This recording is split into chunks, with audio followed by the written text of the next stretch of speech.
we're up to in Kitzer is... Because the ones It would be really, in Kitzer would be close to the dinim of Rosh Chodesh. Tonight is Rosh Chodesh. So, believe it or not, in fact it's 2 days Rosh Chodesh, Thursday and Friday, which is interesting. It's not always 2 days Rosh Chodesh Kislev. Cheshvan and Kislev sometimes have 29 days, sometimes they have 30 days. Those are the only 2 months. All the other months are set. Like Elul has 29, Tishrei has 30. Cheshvan and Kislev, because of this calendar system, whatever, are the only 2 months that sometimes have 29 days, sometimes 30 days. All the other months are set. This year, I think both of them are Malay, so both of them are 30 days. So the 30th day is Rosh Chodesh, which is tonight, and tomorrow, 30th day, and the first day of the month, which is Friday. What is Malay? Full. A month can have 29 and 30. A lunar month is really 29 and a half days, approximately. You can't make Rosh Chodesh in the middle of a day. So basically they make 1 month 29, 1 month 30, 1 month 29, 1 month 30. But it's not exactly half a day. So every so often you need to make the Kislev and Cheshvan and Kislev 29, both 30, or 129 and 130. Okay. Now the Shabbos before Rosh Chodesh, we do Shabbos and Varchim. Okay? Shabbos and Varchim literally means not that you say Tillim. That's what the Friedrich Rebbe added afterwards, that you say Tillim on Shabbos and Varchim. Shabbos and Varchim is the day the Shabbos blesses the Rosh Chodesh, which will be in the middle of the week. The primary purpose of it is, Shabbos is the day people come to Shul. People come to Shul on Shabbos. So they would announce when Rosh Chodesh is. Just like the courts would announce when Rosh Chodesh was. So now they do it, that people should know when Rosh Chodesh is, the davening is different, and so on and so forth. Okay, even though everybody knows today when Rosh Chodesh, you look at a calendar, but the minhag remains that they announce it. Okay, I'm just getting things that are relevant to women. Okay, as we know, the previous Rebbe instituted to say Tillim, Shabbos, and Varchim. It's relevant for the person, the children, until all times. Okay, so they have a Fabrengen. In fact, when the Rebbe got married, which this year is 90 years, Yudalid Kislev, the Rebbe's wedding anniversary on the 14th of Kislev, which is 90 years this year. So the Friedrich Rebbe told the Rebbe that he has to Fabrengen Shabbos from Varchim. That was one of the things he had to do. So Shabbos Varchim by the Rebbe was always a time, even during the lifetime of the Friedrich Rebbe, the Rebbe would Fabrengen on Shabbos and Varchim, because that's what he was told to do. So by today's generation, it's a big thing. Erev Rosh Chodesh, which is like tonight's Rosh Chodesh, so today's the day Erev Rosh Chodesh, it's called Yom Kippur Katan, mini Yom Kippur. Why? Maybe they want everybody to eat a fast. Didn't. I know. It's called Yom Kippur Katan because, there's the lifetime Yom Kippur is when you are about to die. That's the ultimate Yom Kippur. Then you have a yearly Yom Kippur. Like we know, Yom Kippur is Yom Kippur. Yeah. Then you have a monthly Yom Kippur. The day before Rosh Chodesh is called Erev Yom Kippur Katan. Why? Because that's the day of reckoning. What's Yom Kippur? Make a reckoning day, right? So Erev Rosh Chodesh is the day of reckoning for everything of the previous cheshbon, of the previous month. Okay? Then you have a weekly Yom Kippur, which is Thursday night, and then you have a daily Yom Kippur, is when you do Krishma before going to sleep. So anyway, therefore, it's interesting. Al Pi Kabbalah, Erev Yom Kippur, and the Rabbi used to do this, and in Kabbalah it says, the Rabbi used to go in the later years millions times more, but in the first years of the Rebbe's leadership, the Rebbe went Erev Rosh Chodesh to the oil, and the 15th of the month. That's when it says Kabbalah. In Kabbalah, it's the proper times to go to the cemetery. So it's Erev Yom Kippur. In fact, many people would fast Erev Yom Kippur. We don't, obviously. But the Rebbe says you should add in Torah, Avodah, Gemilas Chasadim, and Tzedakah, and do all that. Okay, now, if Rosh Chodesh is Sunday, then you don't fast Shabbos, so they would fast on Thursday, because you don't try to establish fasts on Friday. Okay, now, okay, you don't fast then, because this is what's relevant. Okay, today for sure we don't fast on Erev Yom Kippur. Now, today at Mincha, we don't say Tachnun.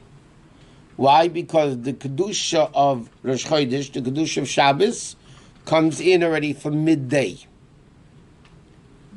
Okay, that's why, Erev Shabbos, when you daven Mincha, you don't say Tachnun, even though it's before Shabbos, but the Kedusha of Shabbos begins really from midday on. Same thing with Rosh Chodesh, the Kedusha begins earlier, and therefore we don't say already Tachnun, Erev Rosh Chodesh at Mincha, but we do it Shachris. Okay, now, women have a custom of not doing work on Rosh Chodesh, certain types of work. What? In other words, they basically, what they don't do is, they don't sew, they don't do laundry, they don't do ironing, they don't do these things, Rosh Chodesh. Because Rosh Chodesh was given to the women as a special holiday. Why is that? Because we learned in the past, the three Yomim Tovim, Pesach, Shavuos, and Sukkot, correspond with Avram, Yitzchak, and Yaakov. Avram is, we just read, when the Malachim came to Avram, the three Malachim came to visit him. So according to Rashi, not everybody agrees with it, but according to Rashi, most opinions say it was Pesach. And therefore he told Lushi, Vasi, Ugais, to make round cakes, and by the they came to light, they said matzah sofa, he baked matzahs for them because it was actually Pesach. So Avram is connected to Pesach. Shavuos is connected to Yitzchak because the shofar that was blown at Matan Torah was the left shofar of the ram of Yitzchak. The right one is the shofar Gadol Mashiach will blow or will be blown, but the shofar Matan Torah, Pirkei Rabbi Elazar the Medrash says, was the left horn, the left shofar of Yitzchak's ram. So therefore, Shavuos is connected to Yitzchak. But Yaakov Avinu, when he came back from Lavan's house, it says, he made sukkahs for his cattle, which means it's connected to the Yom Tov of Sukkot. So, Pesach, Shavuos, and Sukkot correspond with Avram, Yitzchak, and Yaakov. The 12 months correspond with the 12 Shvatim. Reuven, Shimon, Levi, those guys. So it says, the Rosh Chodesh really was for the Shvatim.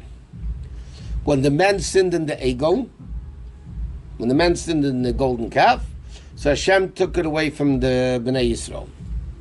He could have given it to the Levium, because he also didn't sin in the Egel, and is brought down in Sforim about that. But the bottom line is, he gave it to the women because the women did not sin in the Egel.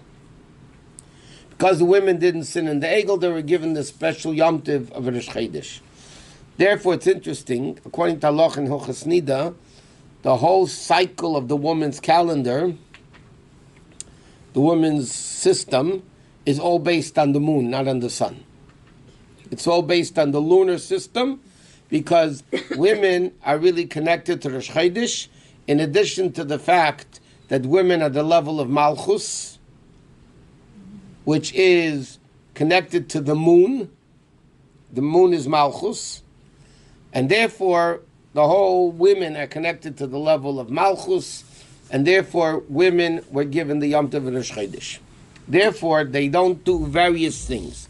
What don't they do? Like we said, they don't do laundry, they don't do sewing, but obviously cooking and the regular stuff they could do. Or, by the way, it's an interesting halacha. What happens if somebody's a seamstress? Yeah. That's what she does for parnasa. So the din is she could do that on Rosh Chodesh because they never were given it that they should lose parnasa. So what do, practically speaking, women do? In fact, a lady called me tonight. She has to make laundry, and it's Rosh Chodesh. So I said, your husband's home? I said, yeah, so let him do it.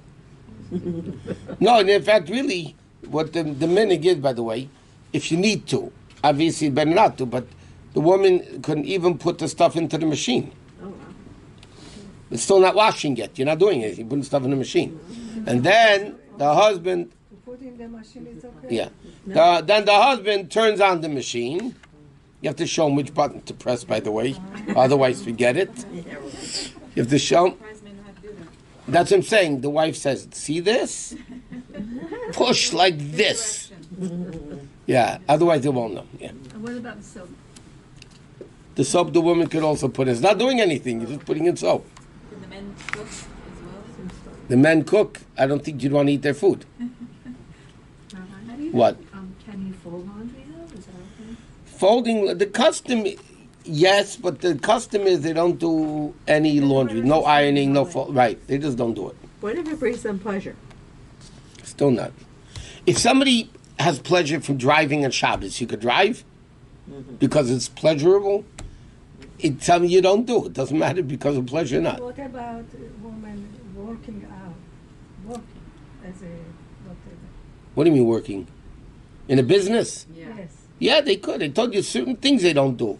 Ah. They don't like cholamayid. They wouldn't do things that you don't do in cholamayid. What? How does the idea about the Kiddush Levana also having to do with the moon, right? Yeah. But it's not something that women to say. Is that like a completely different? Well, if we have time, we'll get into it in more length, in more detail. But the bottom line of it is the reason why women don't do Kiddush Levana.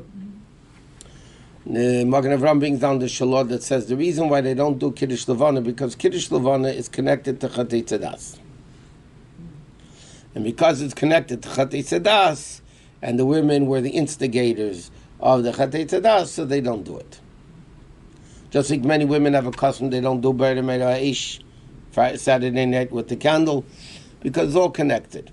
According to Chassidus and Kabbalah, we mix it all together tonight, both classes together.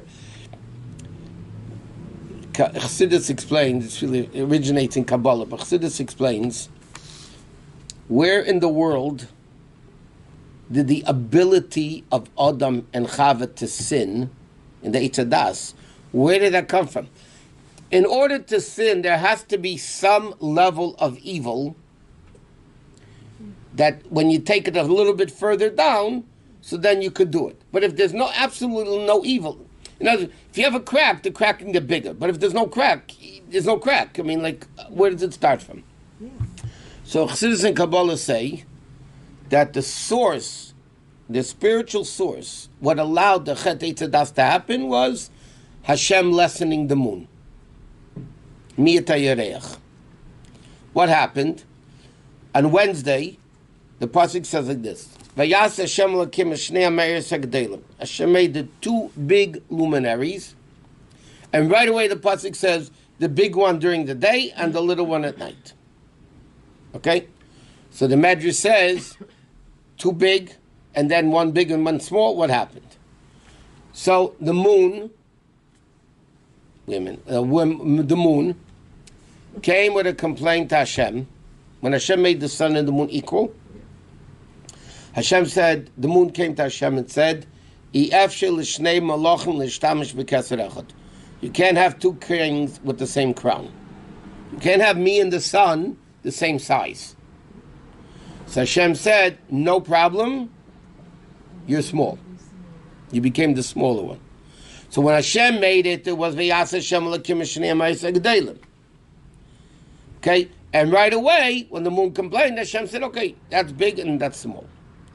That level, even though it's not evil, but that level of minimizing something is a concept in a refined form of evil that allowed the Chetei Tzedas to happen. I know women don't do Kiddush Levana, but we say in Kiddush Levana, in the prayer we say, V'yi er al Levana ka'er achama, k'mei shahoisa k'edem miyuta. We say that the moon should go back to the same strength it was before Hashem lessened it. Then Chassidus and Kabbalah explain what in itself caused the Miyata Yoreach to happen, the lessening of the moon. There had to be something that caused that. That's what's called Tzimtzum Harishon. The initial contraction of godliness in the world, that was the original source of Meiteirech. By the way, it goes to such an extent, and it's interesting because Rashi brings it down on Chumash. Normally Rashi is Pshat. There's a communal sin offering which is brought on Rosh Chodesh.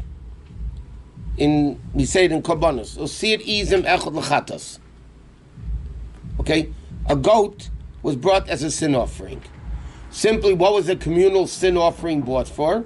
People that were Tamei went into the Beis HaMikdash. They didn't know they were Tamei. They never knew they were Tamei.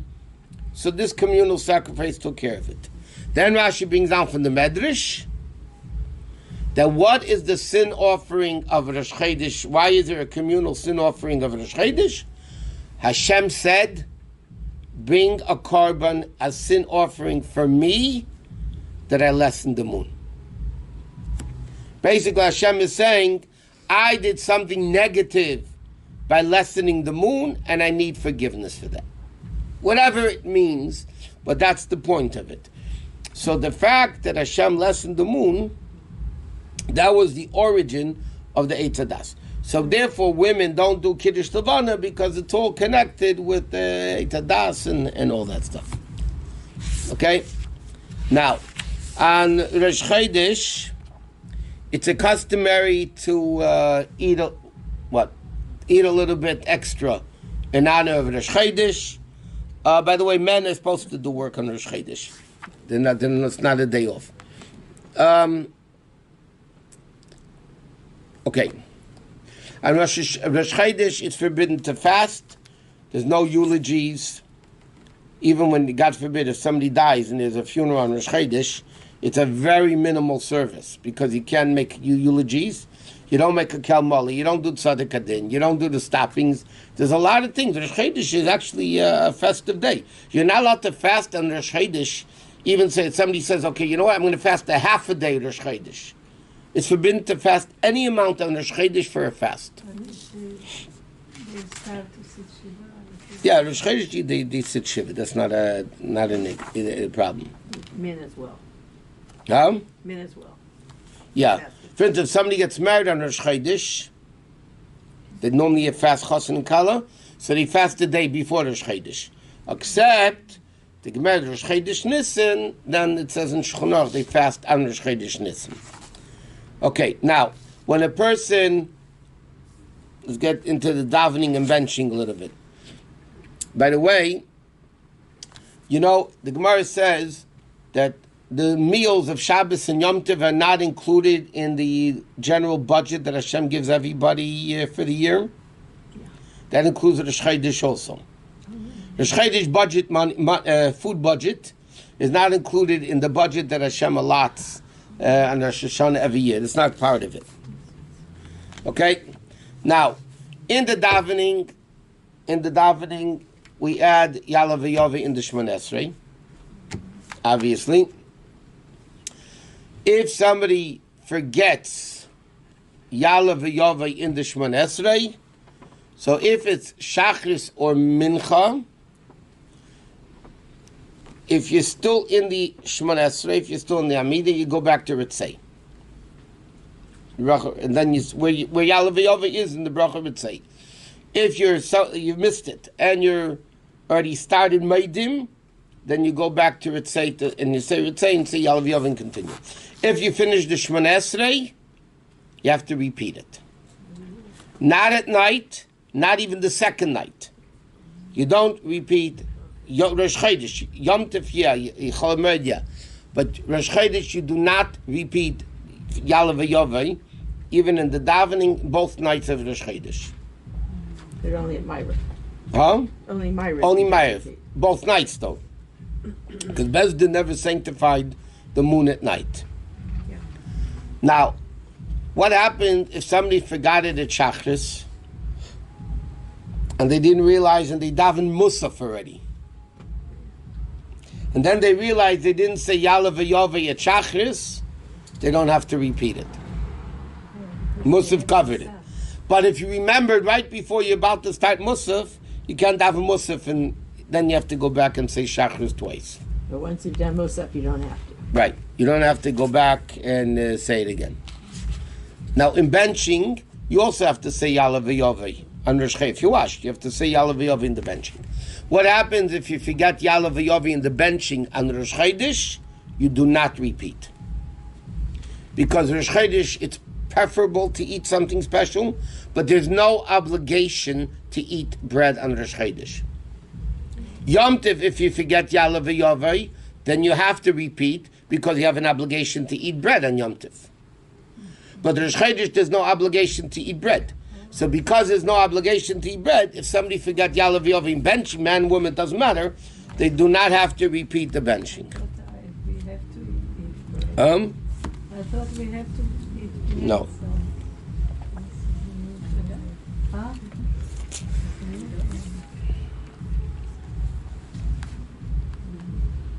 Okay.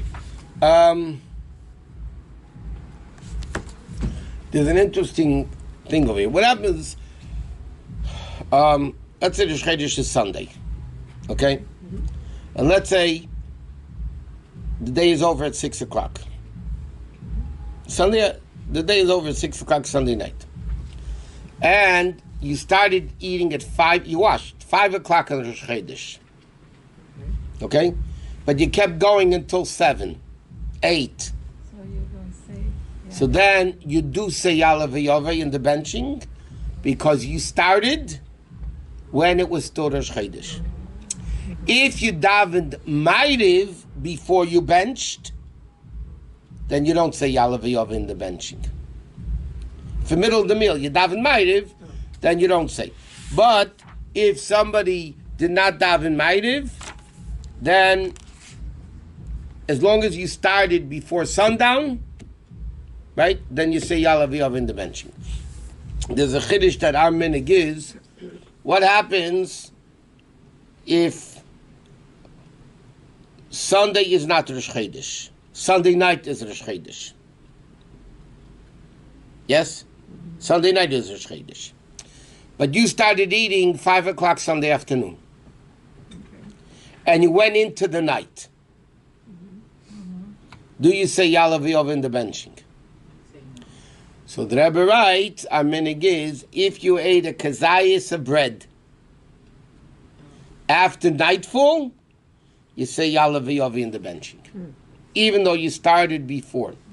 And the Rebbe has an interesting chiddush that the Rebbe says based on this. What happens if Sunday is Rosh Chodesh, okay, and you have Rosh Chodesh, and you washed, okay, and you started Rosh Chodesh on Shabbos, it wasn't Rosh Chodesh yet, and then Rosh Chodesh starts 6 o'clock, and 7 o'clock you're still going. So then the din is, if you eat a kazayas, a bread, after 6 o'clock, yeah, after nightfall, you say Ritzei and Yalav V'Yovei in the benching. Even though seemingly they're contradictory, because Ritzei means it's Shabbos. Shabbos is not Rosh Chodesh. But if you didn't eat a kazayas of bread, then you don't say Yalav V'Yovei, you just say Ritzei. If you ate a kazayas of bread, an ounce of bread, after the Rosh Chodesh began, then you say Ritzei and Yalav V'Yovei. Okay, that's that. Next, Rosh Chodesh, the custom is also that we say half halal. Not complete halal. We say half halal. Because the Rosh Chodesh halal is not a mitzvah, it's only a custom. Which means like this. Hallel is one of the 7 rabbinic mitzvahs. But the days that you say complete Hallel is when it's a mitzvah to say it. Rosh Chodesh is not a mitzvah to say Hallel. Rosh Chodesh is only a custom to say Hallel. Therefore, we only say half Hallel. To show it's not a mitzvah, we're doing it as a custom. Therefore, there's a whole question, what to do. Do you make a bracha on that Hallel? So many opinions say, no, on half Hallel you don't make a bracha. Officially, what the Alter Rebbe writes in the Siddur, Chabad custom is No, if you're davening by yourself, you say it. That's Rabbi writes in a Yom Yom. If you say it by yourself, if you're davening by yourself, you say the brachas before and after on Hallel and Rosh Chodesh. Both days? Yeah. What happens if you're davening with a minyan? So in the Siddur, before Hallel, it says, that Rabbi writes that the Chazan should say the bracha, and everybody should have in mind to be Yetze his bracha. So he makes the bracha, and then everybody answers Amen, and then they're Yetze his bracha. But, that's what it says in the Siddur. But the Rebbe once by a Fabrengen mentioned, it was edited by the Rebbe, is this official Chabad minhag? You take it the way you want. What happened is, Rebbe said, Hasidim of old couldn't hold themselves back, and they would say the bracha before the Chazan did it. Either before or with, the Rebbe's expression by the Rebbe was, they couldn't hold themselves in, the bracha before the Chazan. Many Chabad, that's what most people do today. Even when you're davening with a minyan, before the Chazan says the bracha, you say it, or start at least before the Chazan, and then you make your own bracha before and after. But if you hear it expressly only by the husband, then you say it as a separate bracha. Officially, if you had a mind to be Yetzi, you don't have to. You could be, if you didn't have a mind to be Yetzi, you can make your own bracha. So it really depends. And then there's, okay. Now, what happens if you're davening in a shul, and you're in the middle of Hallel, and they're saying Kedusha, or Kaddish, or Baruch Hu, or what do you answer in Hallel? So, there's a lot of different opinions about this. Bottom line, halacha, as far as we're concerned, is it's treated like the brachas of Shema, which means you say in Kedusha, Kaddish, Kaddish, Baruch, Kved Hashem, Yimlech, those three. The addition that we say on Shabbos, the longer parts of it, that we don't say. We answer Amen Yeshmei Rabba, we answer Baruch Hu. If it's Moedim, we just say Moedim Anachnu Lach. If it's Kratu Bechsatera, whatever. When you in Hallel. Yeah. Now my question, what if I am still in Shmona Esrei and the Chazan חוזר והוא אומר את החזרה? No. What I have to do? If you're middle of Shmonas, you just keep davening. Davening until the end. When they come to Kedusha, you stop and listen to Kedusha, but you don't say anything. Okay, I think that's basically it. It's time for Tanya. So, Musaf? you daven Musaf? That women didn't really have to. I mean, I did. Women should daven Musaf. Okay. Why shouldn't they daven Musaf? You said it wasn't a woman's, because Not a woman's thing. we didn't bring sacrifices. It's not the same obligation davening Shachris, but the custom is that women do actually daven Musaf.